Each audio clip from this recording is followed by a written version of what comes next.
نحمد اللہ تعالی ونصلی ونسلم علی رسولہ الکریم وعلی آلہ واصحابہ اجمعین، اما بعد، اعوذ باللہ من الشیطان الرجیم، بسم اللہ الرحمن الرحیم۔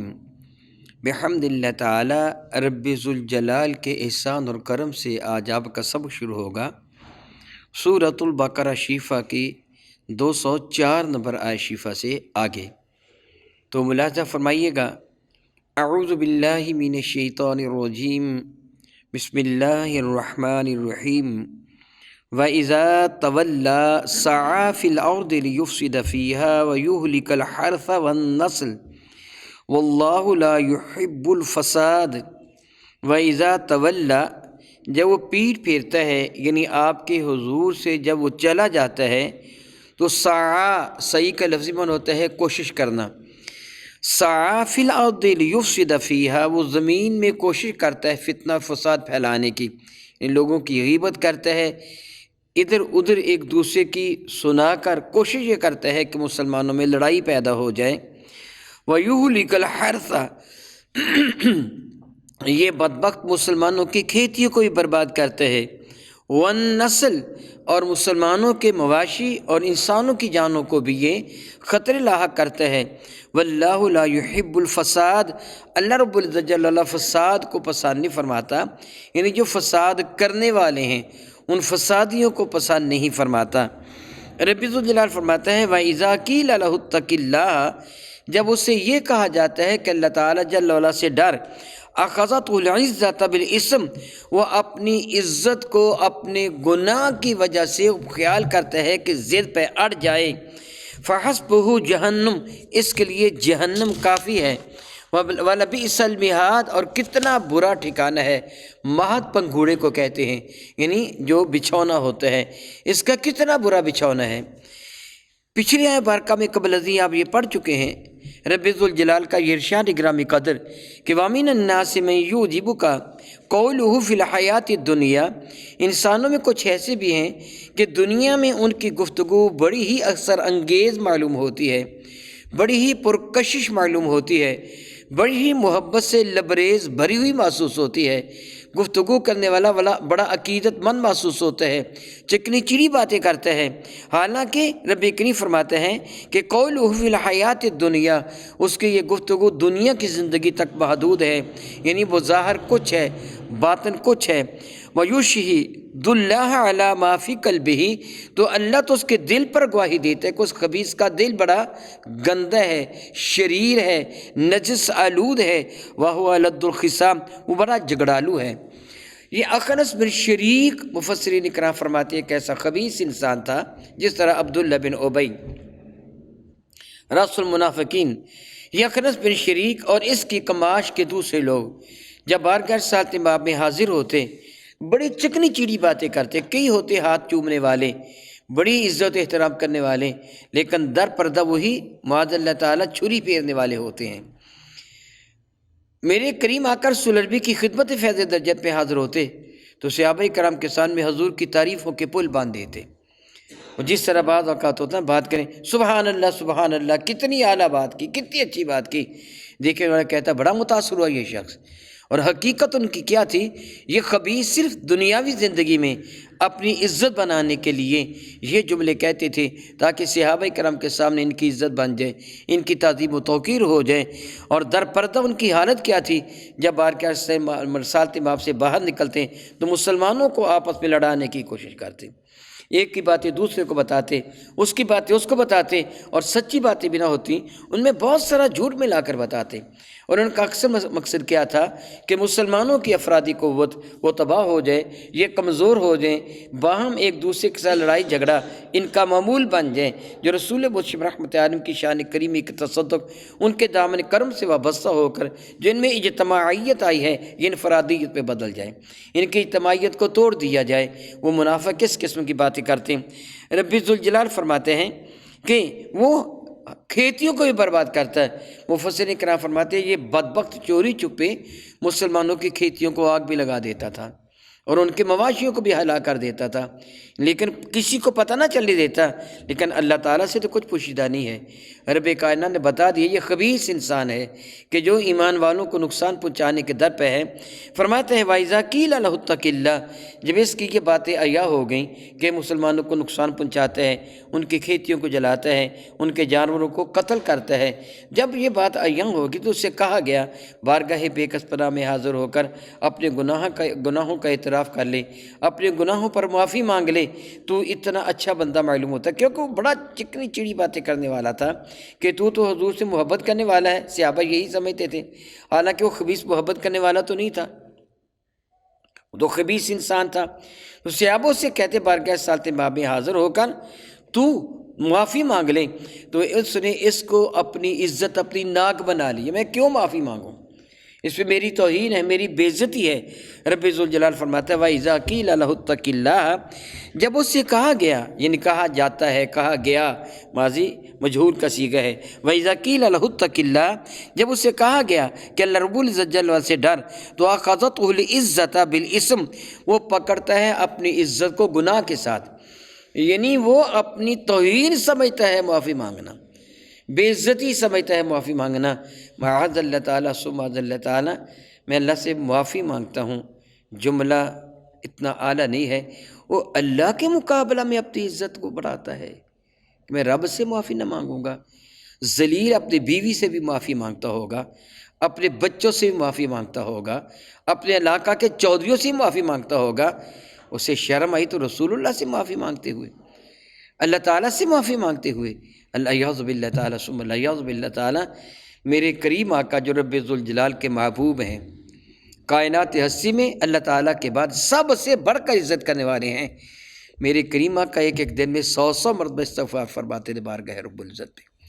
اللہ سے معافی مانگنا تو عزت ہے، اللہ سے معافی مانگنا ذلت تو نہیں ہے۔ الیاذ باللہ تعالیٰ رب ذوالجلال فرماتے ہیں فحسبہ جہنم، اس بدبخت کا ٹھکانہ جہنم ہے، اور یہ کتنا برا ٹھکانہ ہے۔ وَمِنَ النَّاسِ مَن يَشْرِي نَفْسَهُ ابْتِغَاءَ مَرْضَاتِ اللَّهِ، اور انسانوں میں کچھ ایسے انسان بھی ہیں سبحان اللہ تعالیٰ وبحمدہ کہ جن کا اوج مقدر بلندی پر ہے، جو رب کائنات جل وعلا کے محبوب ہیں، اللہ تعالیٰ کے نبی کے محبوب ہیں، پیارے ہیں۔ رب ذوالجلال فرماتا ہے وَمِنَ النَّاسِ مَن يَشْرِي، کچھ وہ بھی لوگ ہیں جو اللہ اکبر بیچتے ہیں نفسہ، اپنی جان کو، ابتغاء مرضات اللہ، اللہ تعالیٰ جل وعلا کی رضا تلاش کرنے کے لیے وہ سودا کرتے ہیں۔ واللہ رؤوف بالعباد، اللہ رب العزت جل وعلا اپنے بندوں پر بڑا ہی مہربان ہے، بڑا ہی مہربان ہے، یقیناً اس کی عزت کی قسم وہ بڑا ہی مہربان ہے، بڑا ہی کریم ہے۔ مفسرین کنا فرماتے ہیں حضرت سیدنا صہیب رومی رضی اللہ تعالیٰ عنہ مکہ مکرمہ سے ہجرت فرما کر مدینہ طیبہ کی جانب روانہ ہوئے تو کفار کے کچھ گنڈوں نے ان کا تعاقب کیا، مکہ مکرمہ سے باہر وادی میں ان کے پیچھے دوڑتے ہوئے آئے، وہ تیزی کے ساتھ اپنے گھوڑوں پر یا جس طرح بھی تھا سوار، وہ ان کے تعاقب میں تھے۔ جب انہوں نے دیکھا کہ میرے تعاقب میں ہیں تو یہ اپنے گھوڑے سے اتر آئے، انہوں نے اپنے ترکش جس کے اندر تیر رکھے ہوتے ہیں زمین پہ ڈھیری کر دیا، اور ایک تیر کمان میں رکھ بھی لیا، اور بلند آواز سے پکار کے فرمانے لگے مجھے اپنی موت کی کوئی فکر نہیں ہے، اگر میں قتل ہوں گا تو مرتبہ شہادت پا جاؤں گا، لیکن مجھے میرے رب کی قسم اس وقت تک تو میرے قریب نہیں آ سکتے جب تک میرا ایک بھی تیر باقی ہے، میں تم پہ تیر اندازی کروں گا۔ وہ کافر وہیں رک گئے، کیونکہ تیر آپ نے کمان میں رکھ لیا تھا اور چلے کو کھینچ لیا تھا کہ اگر تم آگے قدم بڑھاؤ گے میں اپنا تیر چلا دوں گا، اور اس کے اپنے ٹارگٹ پہنچنے سے پہلے دوسرا تیر چل جائے گا۔ لوگوں کو پتہ تھا وہ تیر اندازی میں کتنے ماہر ہیں۔ فرمانے لگا کہ تم چاہتے ہو تو میں تمہارے ساتھ ایک سودا کرتا ہوں۔ دور تھے وہ کھڑے، بلند آواز سے پکار کہا کیا سودا کرتے ہو صہیب؟ فرمانے لگے فلاں جگہ میرے مکان کے کونے میں سونا اور چاندی دفن ہے، جاؤ وہ لے لو، میری جان چھوڑو۔ یہ کافر خوش ہو گئے، ہمیں کیا چاہیے، ہمیں کیا چاہیے؟ وہ واپس چلے گئے۔ یہ بارگاہ بے کس پناہ میں حاضر ہوئے اور واقعہ عرض کیا، رب کریم نے فرمایا تو نے سودا بڑا اعلیٰ کیا ہے، تو نے تجارت بہت اعلیٰ کی ہے، میری رضا کی خاطر اپنا مال و دولت دے دیا اور ایمان کو بچا لیا۔ سبحان اللہ و بحمدہ۔ وَمِنَ النَّاسِ مَن يَشْرِي نَفْسَهُ ابْتِغَاءَ، کوئی وہ ہے جو اپنی جان کا سودا کرتا ہے رب کائنات جل وعلا کی رضا کا متلاشی ہو کر، مرضات اللہ، اللہ کو راضی کرنے کے لیے، واللہ رؤوف بالعباد، اور اللہ تعالیٰ جل وعلا اپنے بندوں پر بہت ہی مہربان ہے، بہت ہی مہربان ہے، بہت ہی مہربان ہے۔ فرماتا ہے یا ایھا الذین آمنوا ادخلوا فی السلم کافہ، یا ایھا الذین آمنوا، اے ایمان والو، ادخلوا، داخل ہو جاؤ، فی السلم کافہ، اسلام میں مکمل طور پر داخل ہو جاؤ، ولا تتبعوا خطوات الشیطان، ہرگز ہرگز شیطان کے نقش قدم پہ نہ چلو، انہ لکم عدو مبین، اس پہ شک نہیں وہ تمہارا بہت بڑا اعلانیہ دشمن ہے۔ عدو مبین، اعلانیہ دشمن ہے۔ اس سے بارگاہ رب العزت پہ قسم اٹھا کے کہا تھا نا کہ میں سارے ایمان والوں کو گمراہ کروں گا، اعلانیہ طور پر کہا تھا، پوشیدہ نہیں، اعلانیہ دشمن ہے۔ یعنی اے ایمان والو، اسلام میں مکمل طور پر داخل ہو جاؤ، کافہ، مکمل طور پر، جس کا شاعر نزول ہے تو بعد میں عرض کرتا ہوں۔ یعنی ایک مسلمان کو دیکھیں تو نظر آ جائے یہ واقعی مسلمان ہے۔ وہ حضرت اقبال کا وہ شعر، وضع میں تم ہو نصارہ اور تمدن میں ہنود، یہ مسلمان دیکھ کر جن کو شرمائے یہود، تمہاری شکل و صورت دیکھے تو عیسائی معلوم ہوتے ہیں، اور تمہارے رسم و رواج دیکھو تو تم ہندو معلوم ہوتے ہو، اور تمہاری یہ حالت ہے کہ یہودی بھی تمہاری مکاریوں کو دیکھ کر حیران رہ جاتا ہے، کتنے بڑے مکار۔ یہ تمہیں اپنی شکل کے اعتبار سے، صورت کے اعتبار سے، کردار کے اعتبار سے، افعال کے اعتبار سے، اقوال کے اعتبار سے سچا مسلمان نظر آنا چاہیے۔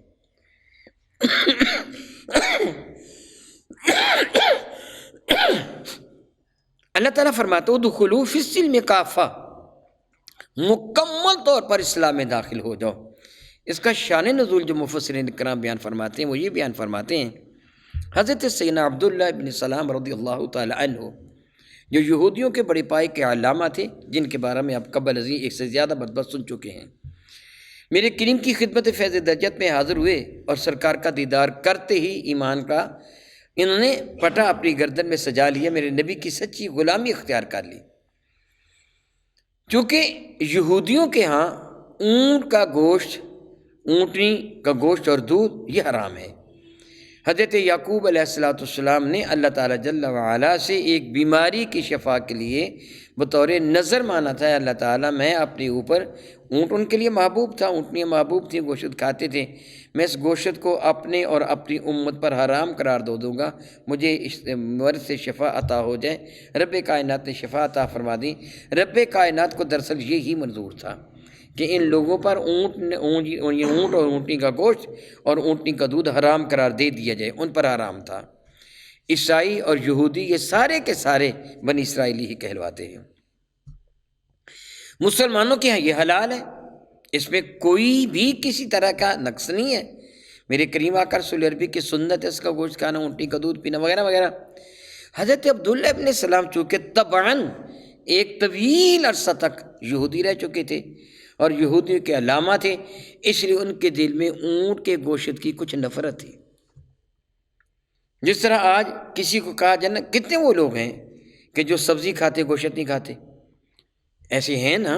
کوئی کہتا ہے یہ چیز مجھے اچھی لگتی میں نہیں کھاتا، بعض سبزیوں کو چھوڑ دیتے، فلاں سبزی میں نہیں کھاتا، یا میں بڑا گوشت نہیں کھاتا، یا میں برائلر نہیں، وغیرہ وغیرہ ہے نا۔ حضرت سیدنا عبداللہ ابن السلام فرمانے لگے یہ کون سا فرض ہے جو اونٹ کا گوشت نہ کھائے گا مسلمان نہیں ہوگا؟ یہ کون سا واجب ہے کہ اونٹ کا گوشت ضرور کھانا ہوگا کہ تو مسلمان ہوا؟ تو میں اونٹ کا گوشت نہیں کھاتا، میں مسلمان ہی ہوں، اونٹ کا گوشت نہیں کھاتا، اونٹنی کا دودھ بھی نہیں پیتا۔ رب ذوالجلال نے فرمایا کہ اے عبداللہ ایسے نہیں، تجھے مکمل مسلمان ہونا ہوگا، تجھے مکمل اونٹنی کا گوشت دودھ بھی پینا ہوگا، اونٹ کا گوشت بھی کھانا ہوگا، تاکہ تمہارے دل میں اسلام کی کامل ترین محبت ہو۔ اور یہی وہ بات ہے کہ آنکھیں بند کر کے اللہ اور اس کے رسول کے حکم پر اپنی گردن جھکا دی۔ بس اس لیے یہ نہ دیکھ مجھے کیا پسند ہے، نہیں، دیکھ میرے اللہ کے رسول کو کیا پسند ہے۔ تو علماء کرام ارشاد فرماتے ہیں اس لیے جو عیسائی مسلمان ہوگا اس کو یہ اقرار کرنا ہوگا کہ عیسیٰ، بار بار یہ اقرار کرنا ہوگا عیسیٰ اللہ کے بندے اور اس کے رسول ہیں، ان کی والدہ سیدہ مریم ہے، اللہ رب العزت جل وعلا اولاد سے پاک اور منزہ ہے۔ اسے یہ نہیں کہ وہ اس میں تھوڑی سی بھی ڈنڈی ماریں۔ کوئی اسی طرح کوئی مرزائی مسلمان ہو تو حضور کو بار بار خاتم النبیین کا اقرار کرے گا تاکہ اس کے ہر قول سے فعل سے یہ ثابت ہو جائے یہ اپنا سابقہ جو مذہب تھا یہ چھوڑ چکا ہے، یہ دامن مصطفیٰ سے وابستہ ہو چکا ہے۔ تو رب ذوالجلال فرماتے ہیں کہ وَلَا تَتَّبِعُوا خُطُوَاتِ الشَّيْطَان، یعنی شیطان کے نقش قدم پہ نہ چلو، اس کا کہنا نہ مانو، اِنَّهُ لَكُمْ عَدُوٌّ مُبِينٌ، بے شک وہ تمہارا کھلم کھلا دشمن ہے۔ فَإِنْ زَلَلْتُم مِّن بَعْدِ مَا جَاءَتْكُمُ الْبَيِّنَاتُ، اور اگر تم پھسلو، زلال تم پھسل جانا کسی کا، اگر تم پھسلو من بعد ما جاءتکم البینات، کہ اس کے بعد کہ تمہارے پاس نشانیاں آ چکی ہیں، انہوں نے اونٹ کا گوشت نہیں کھاتے تھے، یہ پھسلنا ہے، اب ایسے نہیں ہوگا، تمہارے پاس نشانیاں آ چکی ہیں، فاعلموا، جان لو، ان اللہ عزیز حکیم، اللہ تعالیٰ جل وعلا غالب حکمت والا ہے۔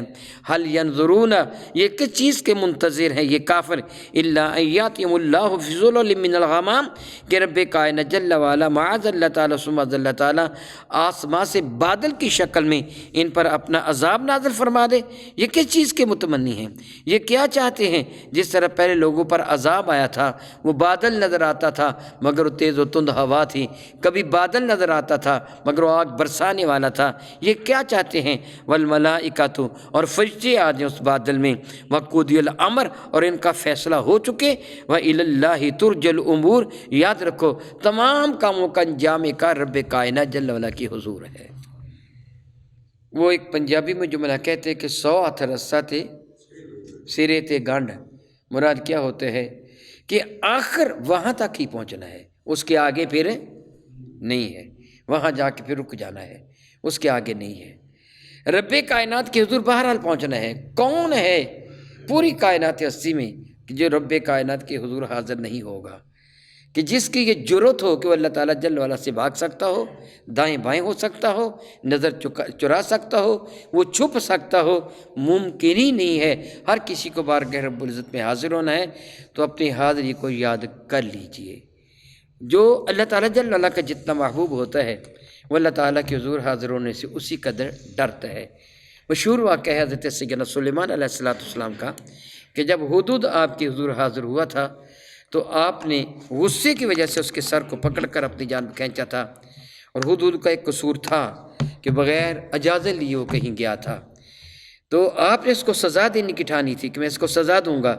وہ اپنے پر زمین پہ گھسٹتا ہوا، اپنی چونچ کو رگڑتا ہوا سر جھکا کر آپ کے سامنے آیا، تو آپ نے اس کو سر سے پکڑ کر یوں کر کے کھینچا، تو ہدہد نے عرض کیا تھا، اے اللہ کے نبی، آج میں آپ کی خدمت میں حاضر ہوں، آپ میرے ساتھ یہ سلوک فرما رہے ہیں، یاد رکھیے کل کو آپ نے اللہ کے حضور حاضر ہونا ہے۔